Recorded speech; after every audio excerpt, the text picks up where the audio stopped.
The Potter and the Washerman by Pam Hopper.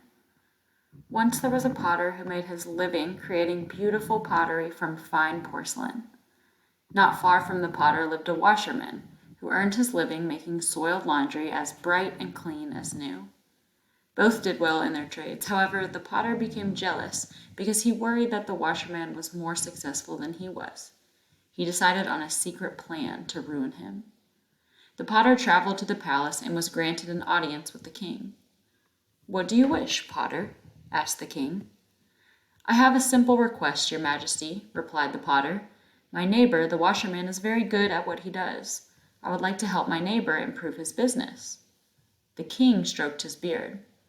"Why should the washerman's business be of any concern to you?" he asked. The potter cleared his throat nervously and said, "Well, he is my neighbor, so naturally I desire what is best for him." The king looked intently at the potter. "What did you have in mind, Potter?" "A challenge, your highness. I propose that my neighbor wash one of your majesty's esteemed elephants until it is spotlessly clean. To successfully complete a challenge like that would increase his business 100-fold, I am certain." Having revealed his plan, the potter's heart hammered so loudly he thought all would hear it. He hoped no one would guess the secret part of his plan, that the washerman's failure to complete such an impossible challenge would ruin his business forever. "I will consider your request," said the king. A few days later, the potter was summoned before the king.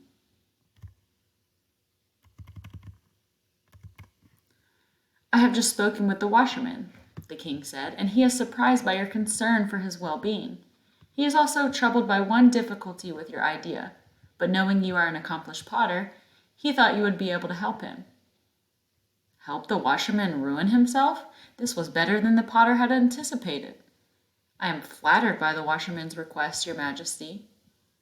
"As you know," continued the king, "in order to clean the soiled article, the washerman puts it into a large porcelain basin with water and soap. The concern of the washerman is finding a porcelain basin large enough to wash an elephant. But then he remembered your exceptional talents as a potter, and he suggested that you create such a container."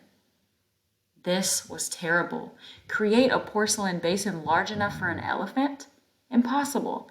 And yet to refuse could destroy his own reputation. With trembling knees, the potter agreed. After many weeks of work, the elephant-sized porcelain bowl was finally ready. On the day of the challenge, the king's largest elephant was brought to the courtyard. The basin was carefully unloaded from the wagon and filled with water and soap. The washerman stood ready with his best scrub brushes. The elephant was led up the ramp, trumpeting. It stepped slowly into the delicate basin. Would the basin hold the elephant? It would not. With a crack, the porcelain basin shattered into 1,000 pieces, sending a foamy river from the palace courtyard into the town below. All the people in the courtyard held their breath. What would the king say? The king smiled gently at the potter. "My elephant is waiting to be bathed, and the washerman waits to prove his ability to wash him spotlessly clean. Would you care to go home and create another basin so the washerman can do this?" The potter gave great thought to his options and decided he had only one choice. He quickly left the palace courtyard and was never seen again. As for the washerman, his wisdom so impressed the king that he became one of the most trusted advisors in the royal court.